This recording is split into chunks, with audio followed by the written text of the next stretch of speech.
की दुकान थी और उसके हाथ के बने रसगुल्ले दूर दूर तक मशहूर थे। दुकान पर सुबह से शाम तक पक्षियों की भीड़ लगी रहती थी, इसलिए टुनटुनी चिड़िया दुकान के सामने ही कालू कौवे की स्पेशल रसगुल्ले की भी दुकान थी, मगर उसकी दुकान की तरफ बहुत कम पक्षी ही जाते। एक दिन कालू कौवा अपनी भांजी पिंकी चिड़िया से कहता है, रस निचोड़ के भांजी उस टुनटुनी की दुकान की तरफ तो देख, ग्राहकों का तो तांता लगा है तांता।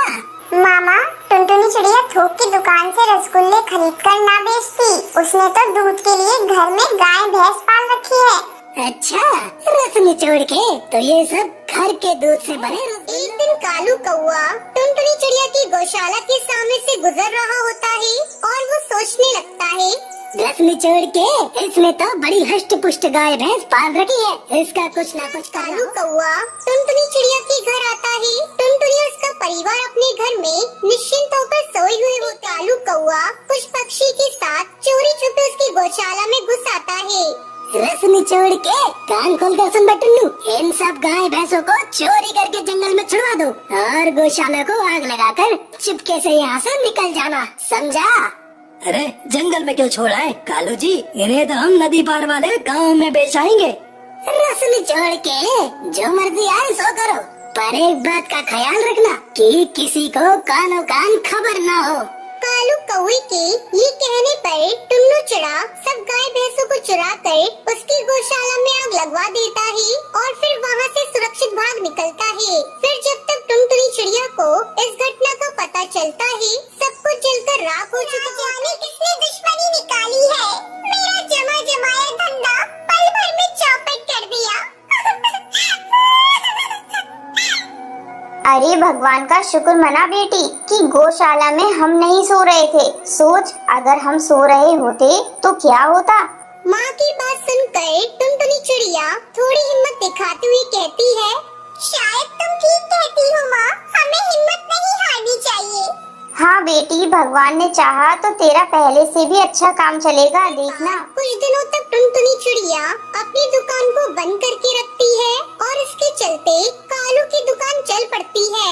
उसकी दुकान पर रसगुल्ले की ग्राहक मधुमक्खियों की तरह मंडराने लगते हैं। रस निचोड़ के भांजी मेरी तरकीब तो काम कर गई, देखो तो ग्राहक कैसे आसमान के ओलों की तरह बरसने लगे हैं। भगवान ने चाहा तो ये ओले ऐसे ही बरसते रहेंगे। तो जमींदार कड़कनाथ सेठ अपने आदमियों के साथ आता है और टुनटुनी चिड़िया के घर का दरवाजा है। अरे कोई है टुनटुनी, ओ टुनटुनी, अरे दरवाजा तो खोलो। टुनटुनी चिड़िया दरवाजा खोलती है तो जमींदार कड़कनाथ सेठ खुश होते हुए कहता है, तेरे लिए खुशखबरी है, सुनेगी तो खुशी के मारे पागल हो जाएगी। ऐसी क्या खुशखबरी है जमींदार जी? 10 दिन बाद मेरी बेटी की शादी है और उसमें रसगुल्ले बनाने का काम तुझे करना है, समझी? पूरे 500 किलो रसगुल्ले बनाने हैं। ये सुनकर टुनटुनी चिड़िया सच में बहुत खुश होती है और उसका चेहरा कमल सा खिल उठता है और वो जमींदार से कहती है, जमींदार जी, मैं रसगुल्ले जरूर बनाऊंगी। हाँ तो ये 10,000 एडवांस पकड़, बाकी शादी वाले दिन मिल जाएंगे। पर इस बात का ख्याल रखना कि रसगुल्ला खराब हुआ तो मुझसे बुरा कोई नहीं होगा।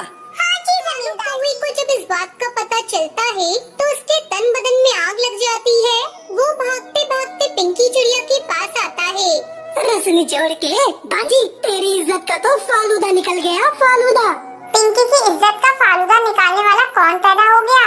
रस निचोड़ के भांजी होगा कौन? वही जमींदार जिसकी तू खास बनी फिरती है। ऐसा क्या किया उसने? रस निचोड़ के भांजी तेरे होते हुए भी बेटी की शादी में रसगुल्ले बनाने का काम तुझे न देकर उस कुलक्षणी टुनटुनी को दे दिया है।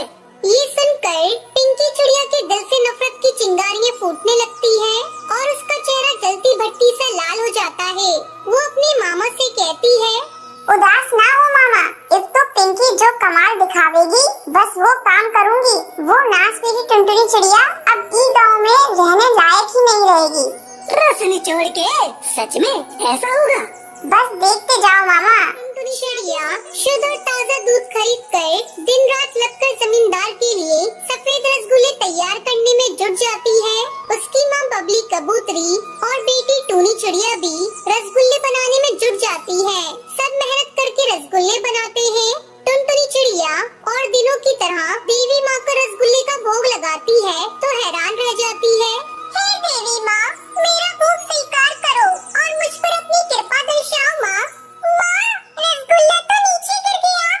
बेटी दुखी मत हो, ये रसगुल्ला टूनी को दे दे, टूनी कुंवारी है, खा लेगी।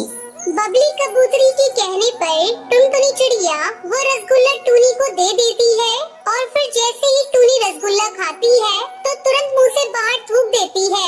ये रसगुल्ला तो बहुत कड़वा है माँ। क्या कह रही हो टूनी, रसगुल्ला कड़वा है? हाँ माँ। ये सुनकर टुनटुनी चिड़िया बबली कबूतरी रसगुल्ले चक्कर देखने लगती है। वो जो भी रसगुल्ले खाती है वही कड़वा निकलता है। ये देखकर टुनटुनी डर से कांपने लगती है। अब क्या होगा माँ? जमींदार को कल रसगुल्ले पहुँचाने हैं और सब रसगुल्ले तो जहरीले हो गए हैं। जमींदार तो हमारे तन से खाल खिंचवा लेगा। तू हिम्मत रख बेटी, अब तो देवी माँ ही वहीं हमें दूसरी तरफ पिंकी चिड़िया अपनी मामा से कहती है, मैंने अपना काम कर दिया है मामा। अब देखना टुनटुनी के जहरीले रसगुल्ले खाकर सब उल्टियाँ करते फिरेंगे और जमींदार उसकी कैसे टुनटुनी और बबली गहरी चिंता में पड़ जाते हैं और उसी समय टूनी के मन में विचार आता है।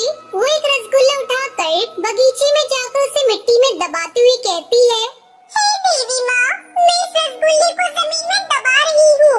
तुम कल सुबह तक इसे रसगुल्ले का पेड़ बना देना, जरूर बना देना देवी माँ, नहीं तो जमींदार हमें बहुत मारेगा। ये कहकर टूनी चिड़िया वापस जैसे ही रात होती है वो रसगुल्ला सचमुच पौधा बनकर उगने लगता है और देखते ही देखते बड़ा पेड़ बन जाता है।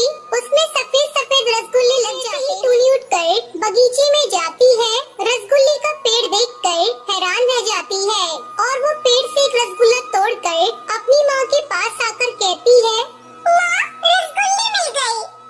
रसगुल्ले का पेड़ देखकर टुनटुनी और बबली बहुत खुश हो जाती है। इस तरह रसगुल्ले के जमींदार को रसगुल्ले मिल जाते हैं और वो रसगुल्ले सबको बहुत पसंद आते। टुनटुनी